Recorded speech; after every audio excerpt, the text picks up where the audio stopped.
My God gave me the man that I dreamed mine, yet never once suspected I would find. His voice is like an angel's, full of fire, and my true heart's desire. His hands are powerful, but gentle too. His words are full of joy and peace and true. I met him once, but never once could say why he was shy, and so I turned away. I met him once again, and suddenly his handsome tallness caught full hold of me. When his deep eyes looked into my soul, I knew he saw my beauty too. And bold as fire, he took my hand and heart, and that was not the end, but just the start. So that was just a little anniversary poem to honor him for being here tonight. And I thank him. And I wanted also to honor my mentor, Derek Walcott, a very charismatic, very difficult gentleman who would tell you, I suffer from hubris. And he did. But he was a very exasperating, wonderful person. I was very privileged for him to work with me for a while at University of Southern Mississippi program for PhDs in creative writing. So when he died in 2017, I wrote some poems to honor him. This was one of them. His last book of poems, by the way, was called White Egrets. And so he loved those little kettle birds, and he wrote quite a lot about them during his poetic lifetime. And so they're in this poem too. The rain is over now. White egrets float above the lawn at UVI like clouds. The birds are ravenous. It's breakfast time. They feast on insects, buzzing in the grass. I watch the yellow beaks as sharp as scissors stab and slash. It's time for class. I wonder if you stood here too in morning light, and when you closed your eyes, still saw them stretch, then lift white angel wings in sudden flight. Like you, they've left me now. I stand here still, alone, remembering your words that made me yearn to understand each beauty I've been shown. A single egret feather in the grass is all I need to keep alive what's past. So that was for my mentor. He spent quite a bit of time in the Virgin Islands and was here as a visiting writer one year. And just to honor Judy and the others who've helped me so much with my poetry at a past workshop when I was working on a manuscript that did get published by Negative Capability Press, a couple of poems from that. And Wendy, well, Wendy's not here. Isn't that sad? she won't hear them doing this in her honor or talk about her influence, but that's okay. She knows the poems. This is from Prophets of Morning Light. And the first one is about my grandmother. We had some wonderful family poems I remember from Penny the other night. Grandmother wore flannel nightgowns with plain white buttons, even in summer. I never asked her why. Her feet were so small that 5-year-olds could wear her high heels. We used to watch her dress for church. Sometimes she let us braid her hair. She said, I don't like children. But when I was 10, she taught me to drive. Close your eyes, Gran, I said. Pretend we're flying. And she did. Brave grandmother, or foolish grandmother. Another family poem, not quite so cheerful. And many of us have been touched by people in our lives who have suffered from Alzheimer's. And my father and mother both went through that experience. So this is about my mother. It's called Slippage. Head bowed, the lady sits alone. Hands folded. Strands of fine hair float from her chin. She's lost her mind. At play in meadows of morning, chasing ribbons of light, or out for lunch, sampling Chinese buffet on a cruise ship in Mexico, falling in love again in a language that spells like it sounds. Or maybe she's lost in an ocean of tears. Oh, Mama, I'm calling your name, but you've forgotten who I am. Oh, I see Wendy. Hi, Wendy. Yay! Yay, Wendy. So you'll recognize these poems. Wendy worked hard on that one with me. And another one, I had a whole series of poems about pumpkin women, you know, growing old and round and kind of later middle age, that kind of thing. So this is called Pumpkin Women, Impossible Men, when they're young and then as they mature. Impossible men grow on trees. Green fruit ready to drop into the laps of two willing women who stretch their hands out. Impossible men last for a season or two. Two willing women walk barefoot at midnight, hands empty, bellies full of bitter wind. Pumpkin women, older, wiser, jump for joy when their bellies are full, give birth at midnight to words bursting with seeds like pomegranates. So those are from that little book. And these are two that Wendy also helped me with others, Leslie too, and Joyce also, because this is from our poetry group earlier in the year, guys. I shouldn't say guys and ladies. And this one's for my husband. It was a poem that actually was published, but I never thought it quite worked, and they helped me make it work. So this is called Crowning Joy, since dedicated to my husband. And again, thinking about early in our marriage. I long for a son who follows his father as day follows night.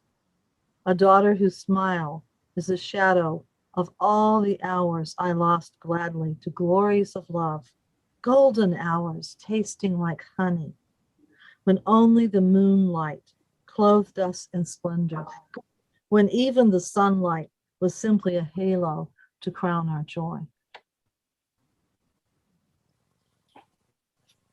And in the same workshop, we worked on another poem. Again, one I worked on before, but I just couldn't quite get it right. And my fellow poets helped me get it right. And it's called For Wanda, Turning Mourning into Joy.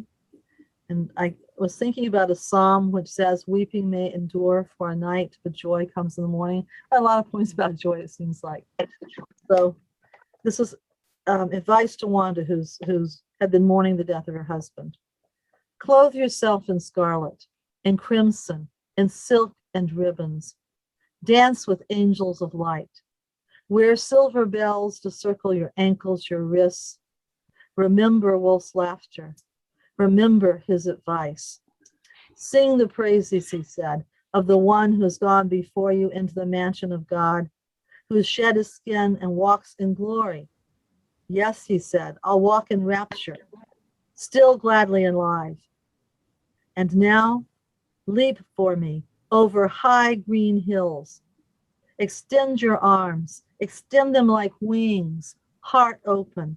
Be ready, shout, Alleluia. I was always telling her, don't mourn for me, have a celebration in a better place. And that's what he believed. And then some poems that the workshop I'm in this summer, which is working so very well. Thank you very much, Judy, the wise one. And this is a poem they helped me with very much. The beginning of it was good, but I just couldn't, the second part wouldn't come together, and now it does, I think. So, remember the morning we planted this garden. Remember the morning we planted this garden. Skin sleek and smooth, you gleamed with sweat, smelled bitter. I pushed you away. But when you laughed, I leaned close to kiss your open mouth. You tasted of honeysuckle and warm summer rain. Now I dig in the dry dirt alone. A black snake hanging from a morning glory vine, my only companion. I wonder why. You watch from a distance, even in dreams, never answer when I call. And that's one of those poems that the students would often ask me, and I'm sure they ask you if you've been teaching poetry, that they'll say, well, is that real? Did that happen to you? No, this one didn't happen to me, but it's just a poem. But I like it. It didn't happen, but it could have happened. You know, one of those. So, all right, let me see here. Okay, we'll go to the deer poems. I've been working on a manuscript about island deer, because when I came to the Virgin Islands, I didn't believe they had deer. And when people told me they did, I still didn't believe they had deer because I never saw them. And then one night, I almost hit a deer. And we were mesmerized by each other, staring at each other across the headlights of my vehicle. I thought it must be a cow or something. That cannot be a deer. It was not a small deer. It was just a regular sized deer. And since then, I only see them once in a while. But in the drought year, we had a drought year 2016 in September, the year before we had two big hurricanes. But that year, the year in 2016 drought year. So these were two poems about deer that I just barely started. I never did anything with them. And I found them and brought them to my workshop this summer. And lo and behold, now they're finished. Wonderful. So the first one is the Dreams of Island Deer. The deer are hiding deep in dry brown brush. Their eyes are closed. They pant. Their tongues are dry. No fear of hunters haunts their dreams. No threat of snow when winter comes. Instead, in times of drought, dreams of rain soothe their restless sleep. They long for thick new grass. Its lush, sweet smell and sharp, fresh taste. They shift and sigh. And its companion, let's find where I put it here, is here somewhere. Here it goes. Two deer grazing, St. Thomas, September 2016. Two deer are grazing, heads bent low. It's dawn. She watches them behind a pane of glass. One leaps ahead across the dappled lawn. The other pauses, tastes the dew-drenched grass. The light is stronger now. She turns away to dress. The day is bright with beauty she ignores. She drives away. The sun today is merciless. When she returns, the sea is flat. The sand could blister her bare feet. She doesn't know. Beyond dry trees, two deer stand still in shadows, hiding from the heat. No breeze, no cooling rain. The sky is clear. The only water close is bitter, tastes like tears to those who long for rain and wait. And next year they got too much rain. Okay, now I just have, a few left, not many. And I blame these poems on David because we started talking somehow about tigers, mentioned tigers, something about tigers, and all of a sudden I had these tiger poems. And now they're just sort of pouring out of me, so it's going to be a collection, I assume, something like that, to go along with the deer. Deer on one hand, tigers on the other. So the first poem is about a tiger at peace. A tiger at peace. A tiger walks by the water, quiet, relaxed. Butterflies fill the air with colorful wings. Claws sheathed in velvet. The tiger strolls through tall grass. A slight breeze stirs the trees. A light rain mists his bright striped pelt. He slides into a tranquil pool of water, hardly disturbing the still, cool surface. After a lazy bath, the tiger glides into an open meadow, lies down and rolls over. He lazes in warm sun, licks his golden paws and purrs. Soon he is gently snoring. This is a tiger at peace. And David said, that's fine, but you can't just have a tiger at peace. You don't think of tigers being at peace. So then I tried a couple of other poems and they're working so far. So we have a tiger hunting. A hungry tiger, silent and sleek, slips through the shadows, stalks her unsuspecting prey with infinite patience, practiced guile. Her fur is white, her stripes muted, her eyes like blue topaz. Rare in the wild. It is harder for her to hide in the tall grass under the banyan trees than it is for her tawny brother, whose amber eyes glow like secret fire. Alone, unconcerned that she is different. Does she remember how she grew bigger, faster than her orange sibling? She carries herself with unconscious pride. Today, the dry breeze wafts her strong scent away from a careless grazing deer. The stealthy hunter feasts. Her whiskers and chin are crimson. Her rough tongue rasps torn flesh away from a broken bone. For once, only a light rain interrupts her meal. Satiated, belly bulging, she drags the carcass toward a tree. She sleeps undisturbed by chattering monkeys, ignoring the twittering birds nearby.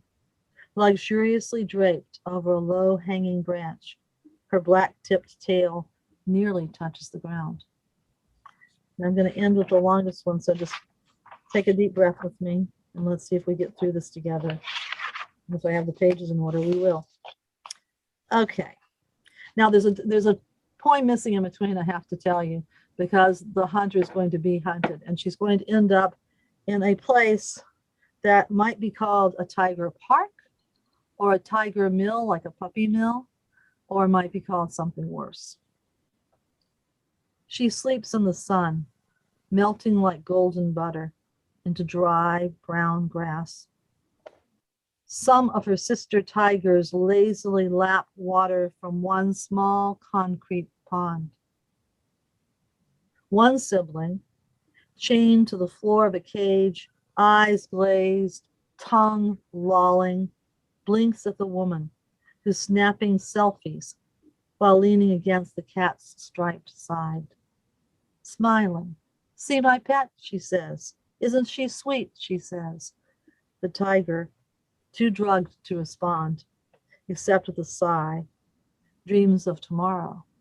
Perhaps then she will feast again on warm, succulent flesh, live chickens tossed high by laughing tourists over the electric fence of the tiger pit, to a dozen half-starved adolescent cats, groveling, growling, showing their filed fangs, blunted claws. Soon their jaws drip with feathers and blood. Once the spectacle's over, yawning visitors are ready to leave. 3 thin cats, hungry still, lick their wounds. Their stronger siblings nap in sparse shade. Not one understands freedom. Not one will survive. The strongest sisters will soon become grieving mothers whose cubs are torn from them, mewling, helpless, shipped to Malaysia, India, Texas, or raised for their parts. Bones to make strong wine for the rich, or black market tiger skin rugs, heads attached with shiny glass eyes.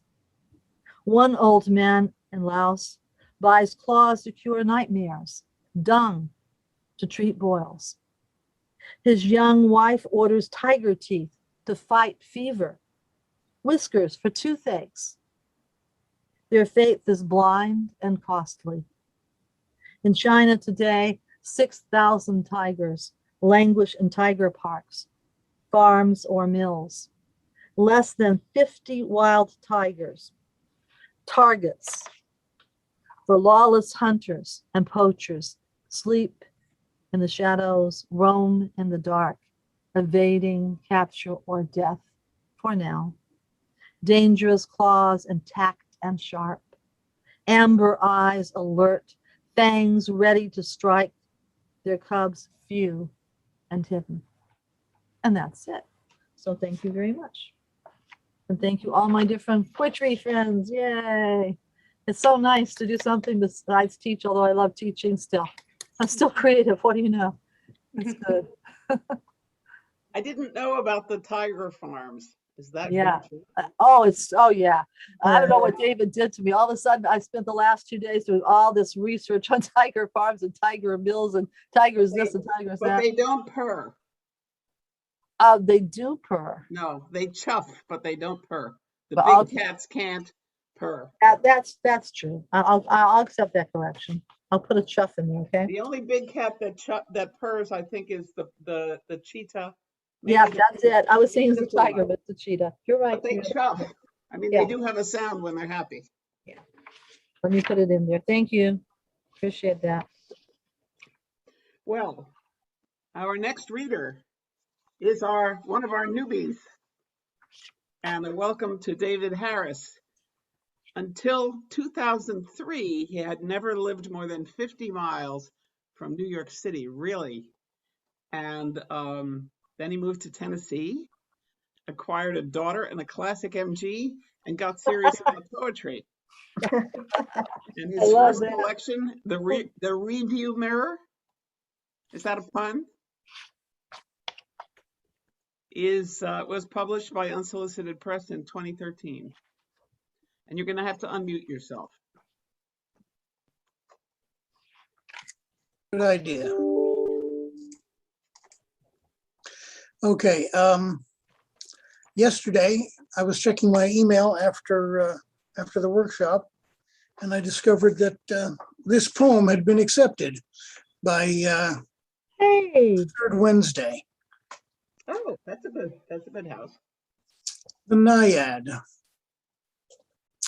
That night, Tom would take all his guests out to the country road and turn off the flashlight so we city people could see real darkness as the pre-electric gods experienced it. But now he and Charlie were collecting people at the bus station, and I was alone, sitting on a rock in the brook that ran past the house. The country can be dark, but never silent. Birds, wind, water, even with no people near. And I heard voices. One voice, many, human voices, gods. In Greece, every rivulet had its nymph whispering and muttering that only the sacred few could understand. The next day, Tom heard the call, retired to the kitchen, and came back with a sonnet. But the nymph speaks only Greek to me.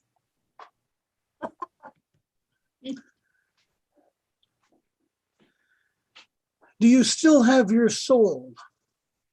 From the header of an email from a Kia dealer. Satan never tempted me, never made an offer, so I can't claim virtue, just a lack of opportunity. Who gets these offers? Does the evil one recruit personally, or does he have a staff? Interns? Probably. Internships seem to be his work. Junior demons must be busy collating binders full of sinners. Or has hell computerized? Archfiend IT managers coding rubrics to scan Facebook for candidates, flagging the 7 deadlies. They're all on display, happy to announce themselves. Gluttony, sloth, and vanity get so many likes and shares, the demons can't keep up. Are souls covered by the law of supply and demand? I see the price dropping into the basement and beyond. 1,000 Facebook friends, 500 likes, the latest iPhone. Satan throws up his hands. Where's the challenge? He's already broken up the houses into Soviet-style apartments. Not a problem, since this is hell after all, but the business model had more people saying, hell no, we won't go. Wasn't there supposed to be some competition between sin and righteousness? St. Peter calls, lonely for someone to talk to, invites Lucifer to play golf. Heaven has the best courses, naturally. There are weeds on the greens at Hell's Hills Country Club. On the second tee, the talk turns to business. Pete asks, you still using those pitchforks? Only for Hell Classic, Lou says. Anyone who gets in now gets spotty Wi-Fi, and Netflix is all reruns of My Mother the Car.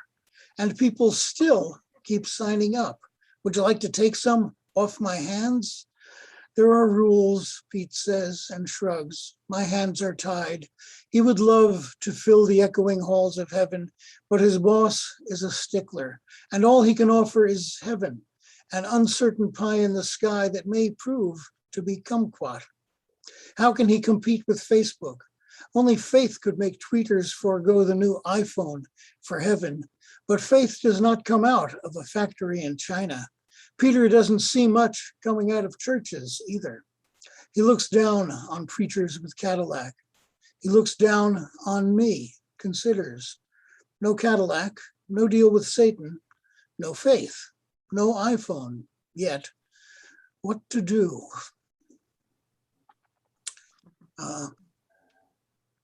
Tom, in the first poem, was an old friend of mine, Tom Dish.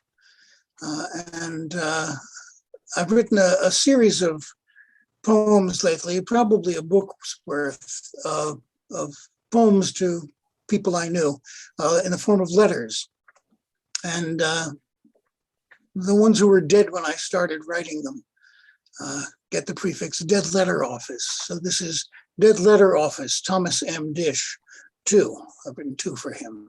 Dear Tom, I had met Chip Delaney and you and Charlie, but no one else at that party at Westbeth you dragged me to. By then I knew a bunch of science fiction people, so meeting the Emschwillers was easy enough, and I barely knew who Marilyn Hacker was, so I wasn't impressed until I started reading her years later. On the way home, we ran into Richard Howard, and you introduced me. Working in publishing, later film, I grew used to meeting household names, writers, actors, one baseball player.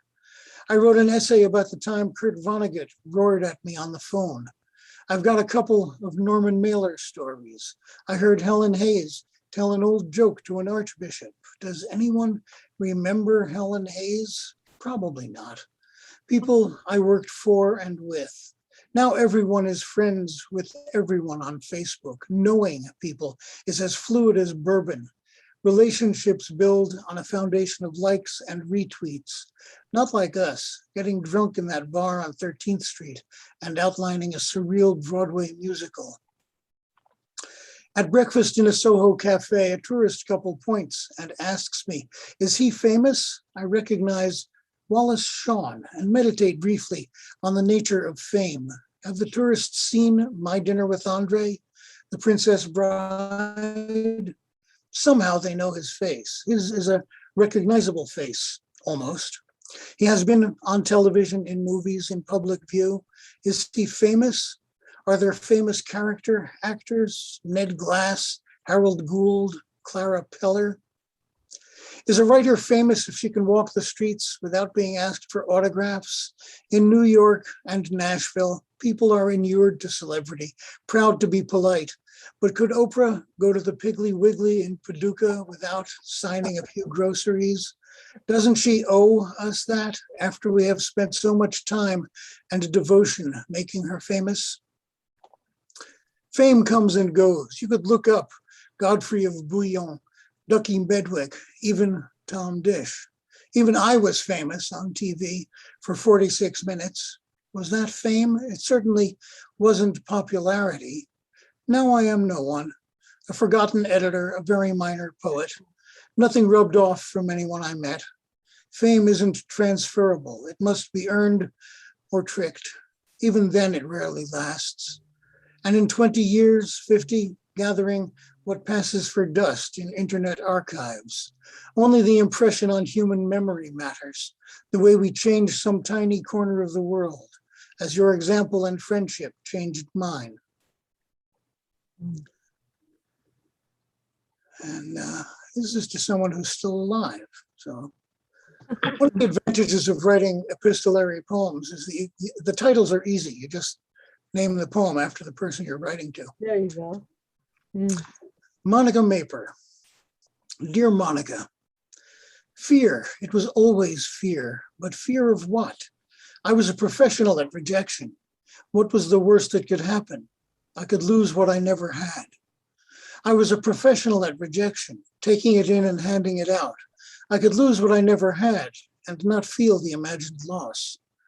Taking it in and handing it out, editing my emotions as I edited books, and not feel the imagined loss? The least imagination serves no one. I edited my emotions as I edited books, kept my remote objectivity. The least imagination serves no one, but you enticed my thoughts down the hall. I kept my remote objectivity through years of intermittent friendship, but you enticed my thoughts down the hall of memory and fantasy and dreams. Through years of intermittent friendship, of tidal approaches and retreats, of memory and fantasy and dreams, I never dared to open my heart. Amid tidal approaches and retreats, fear, it was always fear. But fear of what? I never dared to open my heart. What was the worst that could happen? And for those of you who didn't recognize the form, that's a pantoum. It's a nifty poem that's very hard to write, very hard for me anyway. Bravo. And this is a different relationship. Crossing the high desert. The air is thinner, colder in the permanent winter. We struggle, discreet with one goal, to survive despite each other. We do not know how wide the desert is or what we might find. But carving cactus for food and drink is easier with 4 hands than 2. We prowl the unmapped, much-traveled land, seek a way to the far boundary, whatever direction that might be. Even if the end is separation, we will find it only if we work together. And The Review Mirror is it's the title poem of my collection. It's the result of my collecting phrases from students who didn't get things quite right. So I don't know whether it was the spelling checker or what, but I collected a whole bunch of these and I've written a bunch of poems that use them as titles. This one is My Garden Angel. She hovers over the tomatoes, urging them to plump redness, glaring at the slugs, flapping her wings at the bugs and trying, against her nature, to seem like a coyote. She doesn't manage to keep the deer out. She can't make the tomatoes thrive in this soil either. But when I sit in the dirt a day after rain, coaxing out the chickweed roots, I feel her blessing on the place. And this is another from that group. Expatriate. Half a century ago, I carried a flag and grinned with the young Republicans in my town's parade, the one that ended in the square. Later in the band, no uniform, and just good enough at it for a junior high band.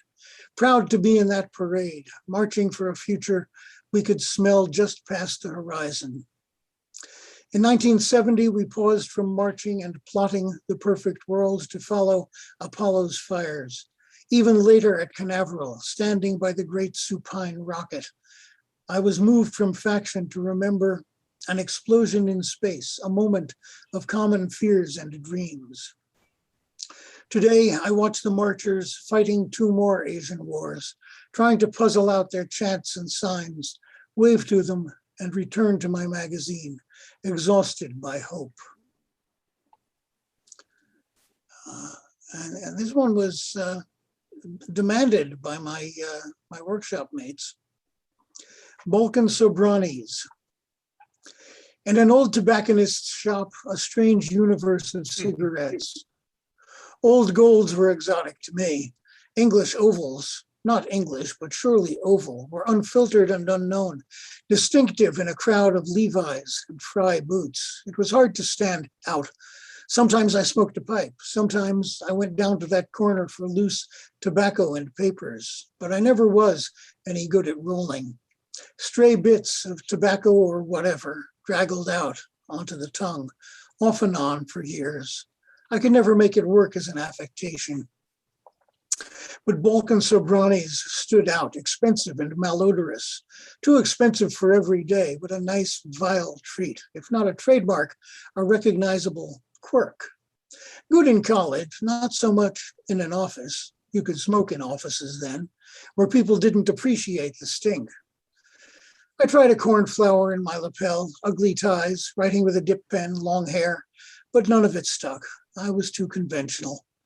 Years later, after I stopped working in offices, I discovered tropical shirts, but not so good in winter. No more cigarettes now. Jeans still, and boots if there's snow. A large collection of ball caps and hats, but everyone wears ball caps in Tennessee. Enough clogs that I can wear 2 colors, but most folks don't look at men's shoes. Just another retired English teacher, ordinary and boring. Only secrets, like writing poetry, make me who I tried to be. And I think every good Jewish communist atheist needs to write a few Bible poems. So here are a couple of mine. Isaac the patriarch. Abram walked away from his father's house, following the nameless and faceless voice, and God changed his name and bargained with him and worked promises for him. Jacob worked 14 years for 2 wives, wrestled with God, and received a new name and 12 sons. Isaac, though, he wandered and raised his sheep, married a good woman and got her pregnant once, and gave his blessing to the wrong twin. Why such modest achievements? He didn't lead an exodus or knock out a giant. What was wrong with him? His job was just to pass the seed along, provide an heir who far outshone himself. Sons measure themselves by their fathers. Isaac made that easy. Was he traumatized by that trip up Mount Moriah when his father didn't sacrifice him? Where is the lamb for the burnt offering? He wasn't brave, noble, wise. He was confused. Abraham received praise for his obedience. Isaac grew up wondering when God would decide he must die as a test of someone else's faith. The scholar Amy Jill Levine, who teaches New Testament at Vanderbilt, said in a talk once, I was there, and she asked whether Isaac might possibly be the first literary portrayal of someone who is autistic. That's an interesting question. The truth and the salvation. The Rebbe warned me what would happen, what the others would say about me, how they'd cast me out of their brotherhood, his brotherhood, for heeding his command. Why me? Have I deserved this exile, or is the word earned? He handed me our silver, the trust of our meager fisc. I, the dagger man, Sicarius, was treasurer to the teacher of peace. I could have shown Peter, that putz, how to handle a sword if he'd asked, if swords had been part of our job. But now he's the rock, the saint, and I roam the empire while they twist the Rebbe's teachings. Sometimes I think I might go after that Saul, slip a blade between his vertebrae. But that was not my assignment. Collect the silver coins, bring them in, and kiss my master goodbye. I wept to do his will. I was the strong one, trustworthy. Without me, there is no trial, no death, no resurrection. And one last one. The art of painting a room. 1. Must you know why you are painting the room? Is this an assignment, or did you wake up and feel a need for difference? Do you know how you want the room to look, or do you want to leave the past behind? Can you start fresh with no idea of how the room looked when someone else painted it? 2. No idea? Impossible. The past is always tapping on your shoulder, demanding to be heard, acknowledged, revised. Find a place, slap on some paint. How does it look? Get some more on and see if you like how it looks. If not, you can cover this as if it had never been. Just keep working and watch the metamorphosis as the blank wall becomes something else. 3. First coat done. Step back. Let it dry. Is this the room you imagined? What have you learned about the room from painting it? Ask a neighbor to look at it from a window. Imagine all the furniture in different places, maybe Tangier. Now you can do the second coat. 4. Perhaps this one won't need a second coat. They always need a second coat. Some touch-ups on the trim, some holidays filled in, a different colored corner can surprise the eye that reads the room.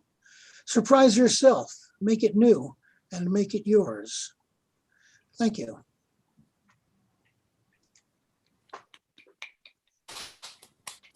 Bravo.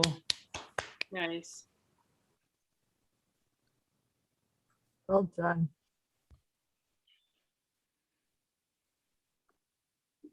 Thank you, David. I have not seen your work before, so it was a real pleasure to meet you By the way, I was Chip Delaney's graduate student Ah, yeah, yeah. many years ago. He And he used did to not be. have a great beard. Yeah, he used to be one of the questions on an extra credit assignment. I would give my students to teach them something about reference and research. The question was, where did Professor Samuel R. Delaney, then of Temple, get his bachelor's degree? No one ever got the right answer because Chip did not get a college Right. degree. That's right. He graduated. He recently retired as an endowed professor, but he himself never graduated from any college. I Right. love that. That's a great story. He was also radically dyslexic. The Oh, worst yeah. speller, the worst speller that ever was a best-selling author, probably. Yeah, I copy edited one of his books once. Boy, it Oh was my.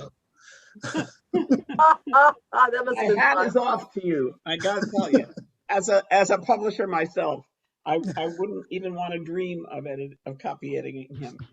Isn't there one of the books where he actually has a little unedited text in there just to tell you what it's like? I don't know. There's a lot of his stuff that I haven't read. Well, yeah, I mean, it's somewhere back around Dahlgren, I think. Yeah. Yeah, we did a conference. I was at Buffalo and I helped him run a conference. Joanna Russ was there. I don't remember who else. Cool. Leslie also has a history with science fiction writers. Well, okay. Earlier than yours. I knew All right. people like Harlan Ellison and James Blish. Well, our next reader is Helen Ruggieri, who is another retired professor of writing. We seem to be legion. Yeah. And she has several books of poetry. The latest of poetry, as opposed to other things, is The Kingdom Where No One Keeps Time, which was from Mayapple Press. But she also has a lovely book of haiku and essays about nature called Camping in the Galaxy from Wood Thrush. And I will spotlight you, Helen. Oh, good. I'm spotlighted. I'm going to start with a poem, advice to writers, I guess you might call it. I don't know about where you live, but I live in a small city and we get visitors who want to change our way of seeing the world. And they usually come on Saturday morning. Anyway, it's called Saturday Knockers. They come to the door early Saturday a.m. They know you're home. No use to skulk behind the blinds. Open the door, invite them in. Some drink coffee, some don't. When they're comfy and start unloading their pamphlets, pull out your poems. Start to read. Tell them, shh, shh, shh. Listen, listen. Say, how'd you like that? Did you like that? Read another and another. Don't shut up for a minute. If they begin to pack up, rise. Tell them poetry can save their souls. Tell them they see through a glass darkly. Say, let them lighten your life. Make it new. Great. Wouldn't you love to do that? I had about 10 lessons on being a Mormon, and I couldn't get rid of them. 10 lessons. Well, my kids threw tomatoes at the house they were living in, and I had to atone. So I worked on a book called Dead Ends, and it's creative nonfiction, and it's about women who arrive at a dead end. And this one is called, this is just a sample, Burglar Places Dead Animals in Trailer. They're from clip from newspapers. I just sort of rewrote the bad journalism. She called the police when she got home and found the door swinging open. The state troopers investigating found a dead deer placed on the bed, a dead woodchuck crammed in the refrigerator, a dead rabbit on the couch, and in the oven, which was turned on, a dead raccoon. There was no sign of forced entry. The case has been turned over to the Bureau of Criminal Investigation. Sounds in the night, the soft mewling of lost children. That's an example of a high bun, short prose with a haiku included, usually at the end. I wanted to read some from my book, Camping in the Galaxy, and just to give you a taste of this form. It's a lovely form. You can just do anything you want in it. This is the title, Camping in the Galaxy. In Pennsylvania, the National Weather Service at Mount Alton registers coldest in the state on any given day. I volunteered to help the Girl Scout leaders supervise that camp out on the hill. The cold seeps into my sleeping bag while I curse my stupidity for volunteering. Finally, my kidneys float me wide awake and I groan up out of my sleeping bag, stretch upright into the country darkness.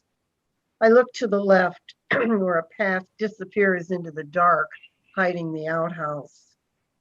Overhead, the Milky Way blazes like the dark belly of Isis. This is a childhood sky whispering mote, iota, pure insignificance. Out here alone in the dark, I ignore the woods where all that I fear could be hiding. The past hovers above like my breath in the frosty air. What do I fear? I ask myself. Rabid foxes, poisonous snakes, toads, wildcats, coyotes, skunks. Forget that. What I fear most is invisible, formless, vaporous, hidden in the dark, under the bed, behind the tree boles, behind consciousness. Whatever it is I fear, I think it's somewhere close. History, myth, death, and invisible. I expect them here in the dark, but nothing knows me. No one watches. I get no answers from out there or in here. These fears are not the fears senses can home in on. No answers hidden in the silence of the night. I squat and pee, a hissing in the frosty grass. Only my own heat comes back to me. That's a haibun, and I had a haiku with it, but everybody said, get rid of that haiku. I'll read you the haiku. Grand opening, new rest stop on I-86. Come pee with us.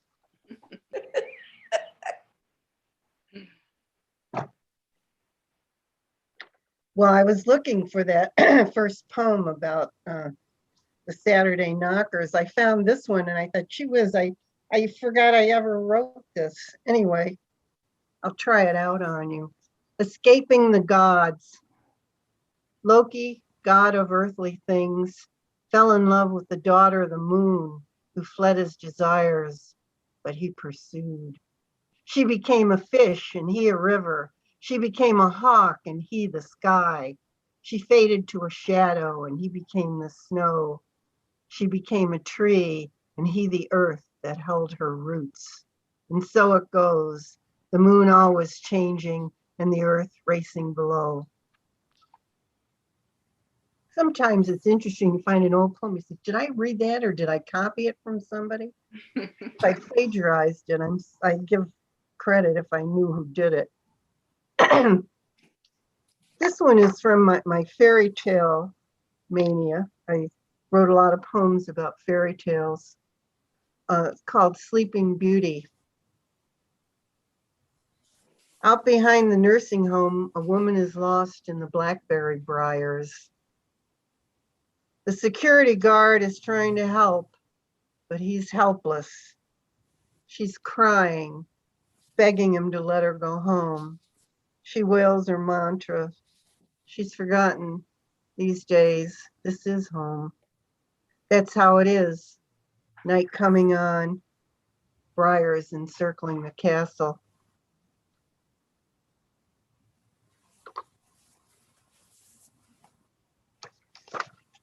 I live a couple blocks from the Allegheny River and actually edited an anthology which Mayapple Press published about writings about the river.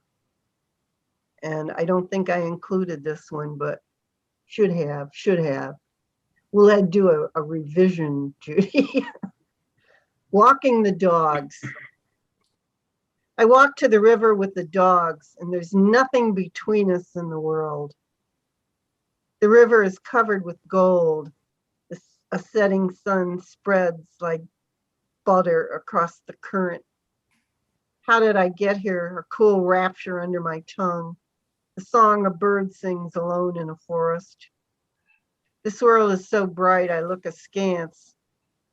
Let evening wrap around me. A duck splashes noisily upstream, leading the dogs away from her babies. A fish jumps from the water, the fly still alive in its mouth, falling back into the ripple it made, rising into the dense air. Gold sinks. The river goes on. The dogs splash in the shallows. Alive for the moment in the great maw of God, what can I do but let cool water seep through my fingers?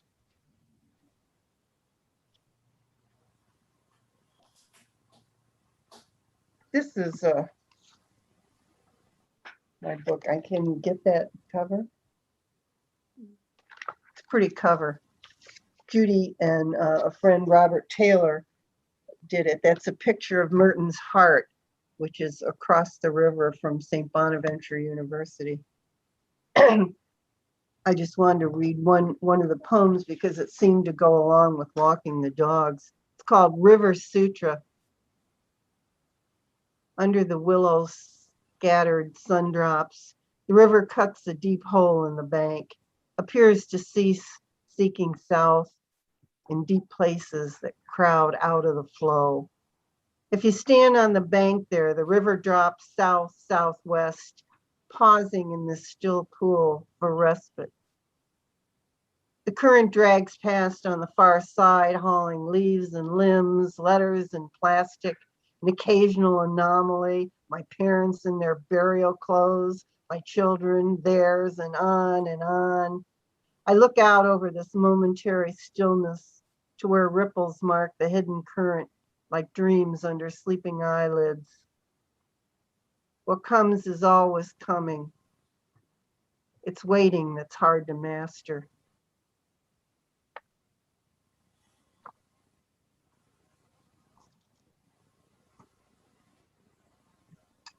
I grew up mostly in Pennsylvania, and there's an anthology that's coming out. Oh, wait, buy your copy, order it. Poets in Pennsylvania, Common Space Wealth. I couldn't stand that title. I made worse puns on my own. But when they took the poem, they called me up and they said, how did gulls get to Bradford? I said, they flew, of course. I think they hopped. Anyway, this is the poem that they took, and I had to explain about storms and lake effect and the wind behind the gulls, and it's not far. Anyway, bird watching in Bradford. The more introduction than the poem. Under the long reach of the Great Lakes, above refinery clouds and the bright blue air, gulls rise and fall like scraps of paper swimming in this invisible ocean. On the river, 6 gulls settle down, measuring the distance from a coming storm. The oil of our lives smooths or smothers. We too are lost. Do we stand at the center of everything? Or is it nothing? Probably the people in my workshop are like going, oh my God, she's into the bird thing now. And I've been having them go over my bird poems for the last couple months. But I apologize, but you probably won't recognize this one. Kerman and Company tore it apart and I had to reassemble it. It's called Chanteuse of Birdland. It used to be Lullaby of Birdland. It's remembering Chris Connor, who was a jazz singer in the 50s. And now I'm going to sing, or the growling noise you hear will be me attempting to sing. That's what I hear when I sigh, flying high in birdland. Do, do, do. Okay. I sang along with all her records on my 45 player, trying to hit the notes exactly like she did, sweet and solid. I love jazz, the ambiance, smoky cellar clubs where late night exhaustion throbs with the melody that twines around it like an improv. We drive to New York where 18 was legal and sit behind the rail to avoid the cover.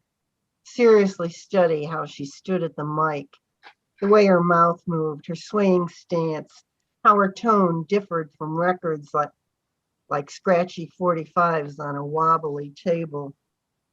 At the break, because my friends bugged me, I shambled up to her table, awkward, not daring to meet her eyes, shrinking further under her resignation, mumbling, I have all your records.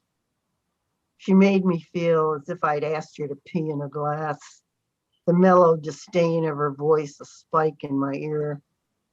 I suppose she was on break, wanting a ciggy and a chance to sit and relax, time to chat with her friend. And this unlikely hump comes up wanting payback for buying her records. Her dress was a pale, shimmery green, maybe a size too small. Her blonde hair like a GI's helmet, the Chanteuse of Birdland. I have her name in blurry ballpoint on a napkin with Birdland stamped in the corner. The magic music we make. You nailed it. Thanks for your help on that. And the last one is another damn bird poem called Roygals Bird. I know everybody has done this. William Carlos Williams, Auden, and I dared to dive in. It's about Bruegel's painting of Icarus dropping into the sea. He laid down a wash of cerulean blue, leaving the wake of a ship, ripples surging away from the point of impact. He considered it, head bent, scraping the palette, washing brushes, light fading, and dinner to think about. Perhaps the splash, the arrhythmic counterpoint to surf, a sheep's ludicrous bleat, euphoria of space, becoming euphoria of the deep, a brief wail, click of stone against the plow, just one more furrow. We routinely accept such miracles, an indifferent sun shining horizontally across the water, great waxen wings beating the air, spiraling down, the priest nodding at God, exacting payment for this mimicry.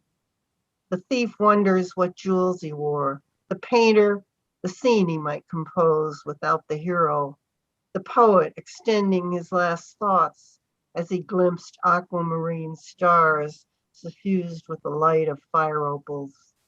Hubris, they called it, stealing from the gods, from the province of the furious kingdom of the birds, and the rest of us wondering how we might profit. Thank y'all, guys.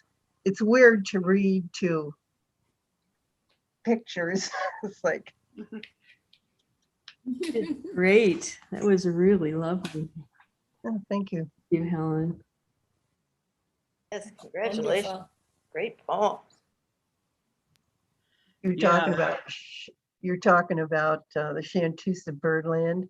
Nancy also helped in the cutting up and repasting. Well, you nailed it. You nailed it.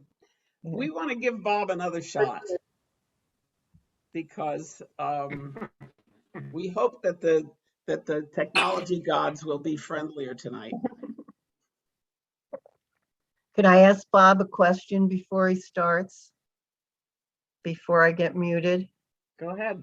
We started reading a James Joyce novel, probably. No one has ever finished it that I know of, but it's called Finnegan's Wake. And every time I get up to page 30 and I said, I can't stand it anymore, it doesn't mean anything. Bob, are you still going? He was reading. I'm stuck for a while, but yes, I'm in the 130s. Oh my So- God, God. that's a miracle. I will get there. The Wake as an audiobook would make more sense, I think. Really, you could just sort of let it Wash over drop. you. Yeah. There's a recording of James Joyce reading it, I believe. There is. Oh. Really? wow. The whole thing. I'm not sure. Well, I'm not sure. That would be a long audiobook. Yeah. Really, very long. Well, Bob, you want to? David says I recently listened to The Wake as an audio book, so there it is. Yeah, That's I where have a that's side where I- gig. That's where I I have a got the side- idea from his. I have a side gig reviewing audiobooks. Oh, So I got paid a whopping $10 to listen to all 30-something hours Hmm. of The Wake. It was, Oh in my fact, a brilliant reading. Who read it? An Irish actor whose name I don't recall, Oh, an Irish. but an actor and singer, and he just did a fabulous job of it. Hear that, Bob? We should have done it that way. yeah. If I ever try to do it, I will do it that way. I am a great admirer of some audiobook readers. I don't remember the name of the guy who did Moby Dick that I read, but it was so good. So where do we look for the review mirror? On Amazon? No, we can't hear you. Yeah. Yeah, it's on Amazon, or you can get it directly from Unsolicited Press. Great. That's a better way They to weren't do it. showing anything on unsolicited press. There was nothing no way to order it. that I could Oh. find. That's why you asked if it was out of print. That is why I asked. Well, then get it from Amazon. All right. Bob McDonough. Can I read, Bob? Yeah. Read. Okay. My mother changing my father's dressing. 4 tumors they've taken off his head. They call it cherry picking, my mother told me, buying time. He sits quietly now, head forward. She stands. Watching, I can't tell how much he knows. She must do it. Apply the ointment. Take. He must tell her it feels right. 40 years have gone into how they go about this.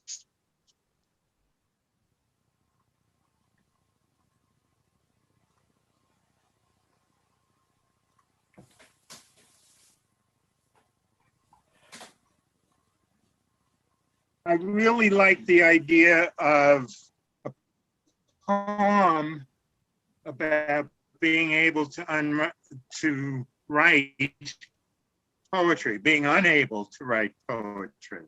And of course, two of the greatest are Yeats's The Circus Animals' Desertion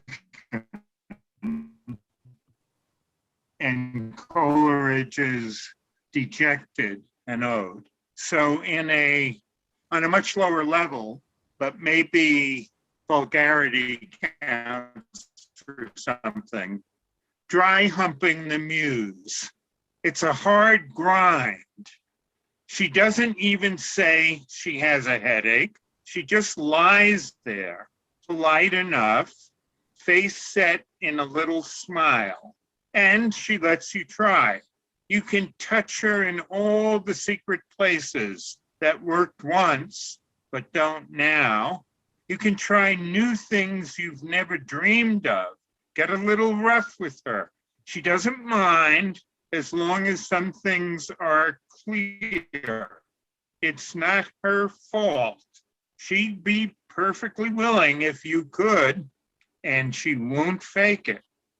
Sorry, she says, straightening her clothes.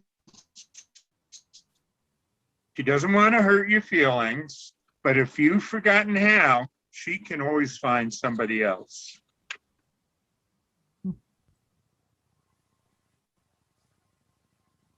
Freud's dream.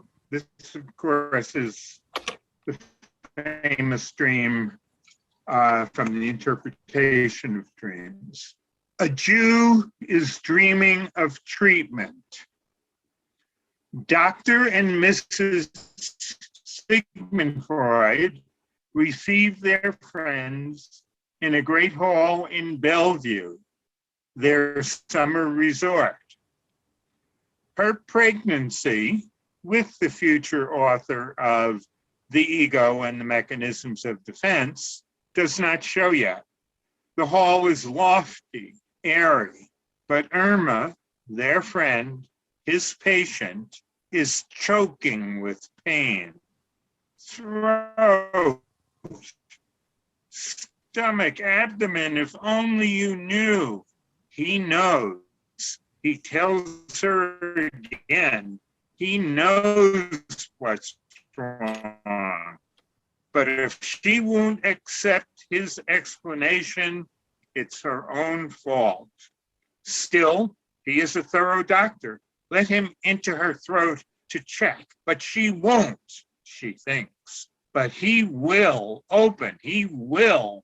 And there, on nasal bones moved there by the dream, scabs, grayish white scabs.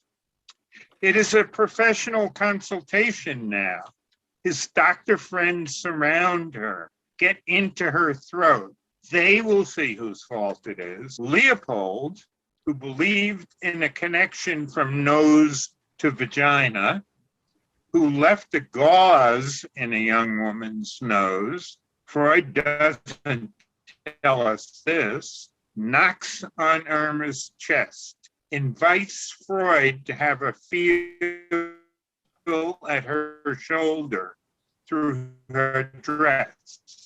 This is a decent dream. Dr. M diagnoses infection caused by Otto's dirty syringe. Dysentery will remove the infection. Freud is proud. His syringe is always clean. Irma has said nothing since her mouth was forced. This is Freud's dream. Okay.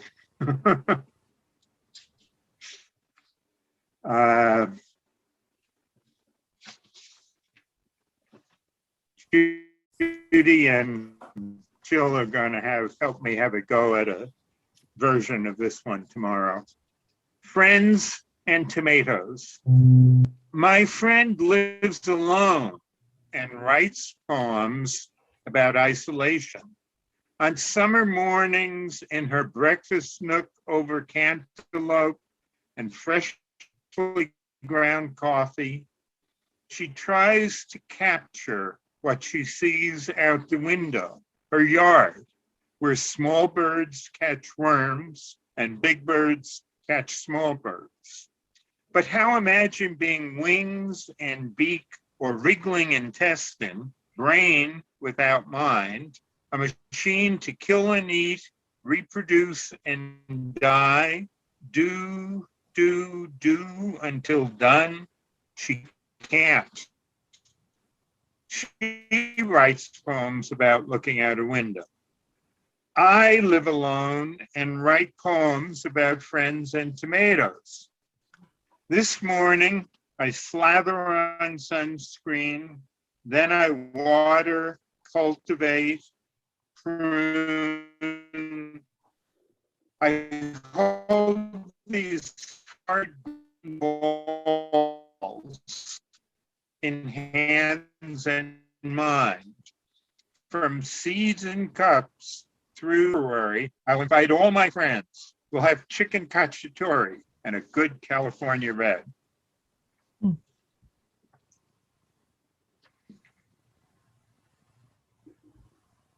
I have no idea whether this means anything, but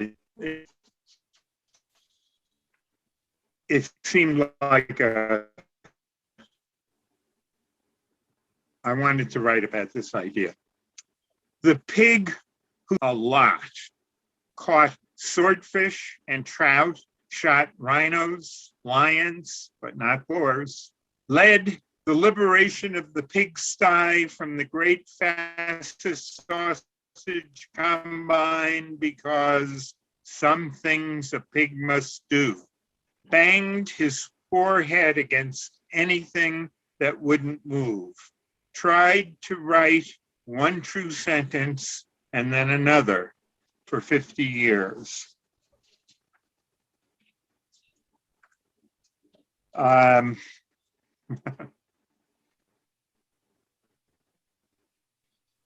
Well, this is over 30 years old because my daughter's 46 now. She liked, at the time the poem was written, to enter radio DJ contests. The system. We have a system. She does homework, tuned to songs she's never heard that once seemed to express longings other. And I sit in quiet a floor above her, trying to write. My radio set to her station, but off. So when she hears the contest announced, and I hear her pounding up the stairs, I flip the switch, listen, dial, and hand her the phone, saying, "The Letter, 1968, by the Box Tops."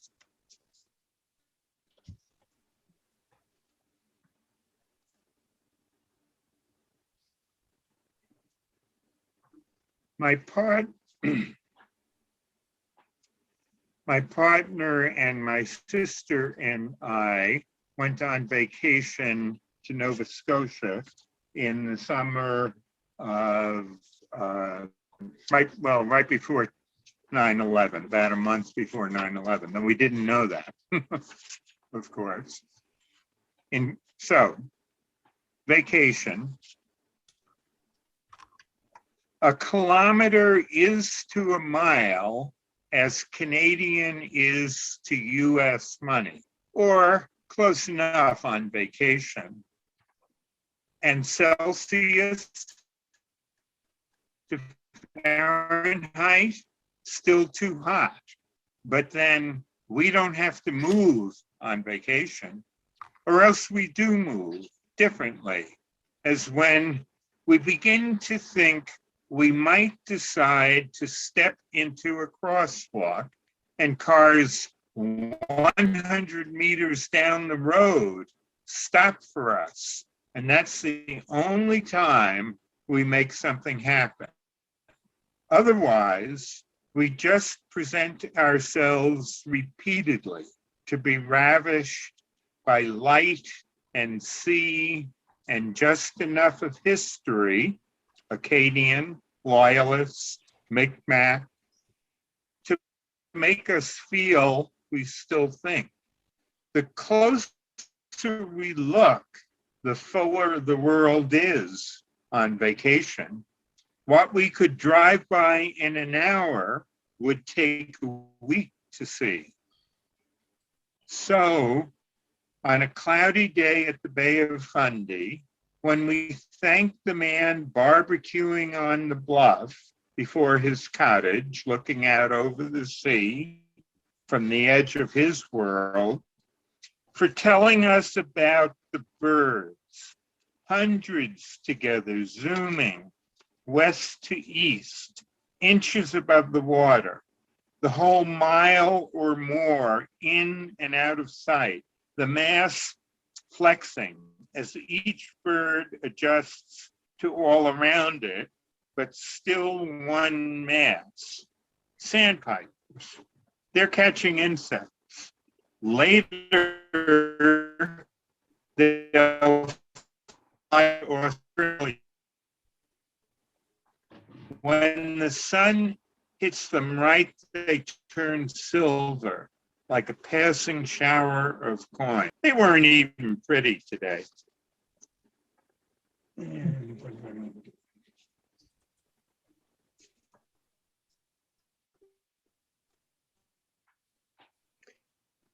Bob, I hope you'll make those poems This available. is the last one. Some of it breaks up a lot.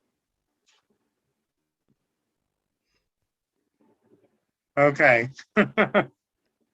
We get most of it tonight. This is the last one.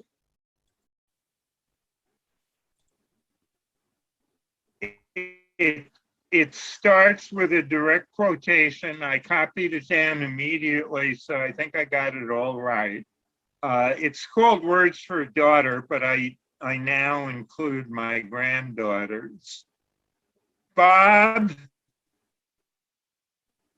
I think when I'm real old, I might say, I'm ready, and then you'll say, let's go, and then we'll die. Katie, age 3.5. Love and work. A good man, children, a few friends, a job that fits your hand and lasts, a tough mind. Take what you want and pay the price. It's easier to leave what you've had than what you've missed. Die knowing we were never meant to live in this world. There is no other. Thank you. Lovely. Thanks, Bob. Thanks. It just occurred to me, I once wrote a poem and cut holes in it. And the idea was sort of like paintings you sometimes see in museums, unfinished, perhaps intentionally, but with white space, the canvas showing through. And it occurs to me that Zoom has now done this to the poems I read to you. Oh. Well, we got a lot. We got a lot of it. It certainly was better than last night. Mhm. Sort of like an audio erasure. Good. Well, thank you. What'd you say, Patricia? An audio, Patty, an audio what? Audio erasure poem. Yeah. Very good variety of voices tonight. Yeah. Mhm.